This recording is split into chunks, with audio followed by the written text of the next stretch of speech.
चिपळूण येथे भारतीय लष्कराच्या पुढाकारातून आयोजित करण्यात आलेला वेटरनर्स आउटरीच प्रोग्राम उत्साहात संपन्न झाला। माजी सैनिक, वीर नारी आणि त्यांच्या कुटुंबियांसाठी आयोजित या विशेष उपक्रमाला 700हून अधिक माजी सैनिक आणि आश्रितांनी उत्स्फूर्त प्रतिसाद दिला।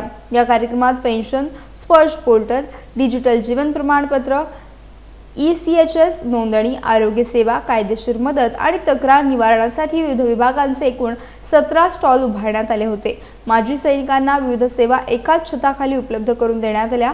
कार्यक्रमाच्या अध्यक्षस्थानी लेफ्टनंट जनरल SS हसबनीस हे होते।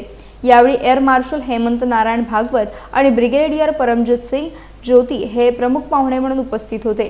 देशासाठी योगदान दिलेल्या 17 वीर नारी आणि वीर मातांचा विशेष सत्कार करण्यात आला। तसेच प्राप्त 604 तक्रारींपैकी 492 तक्रारींचे जागीच निवारण करण्यात आले। 271 माजी सैनिक आणि त्यांच्या कुटुंबियांची आरोग्य तपासणी करून मोफत औषधोपचार करण्यात आले। भारतीय लष्कराच्या माजी सैनिक कल्याणाप्रती असलेल्या बांधिलकीचे हे उत्तम उदाहरण ठरले।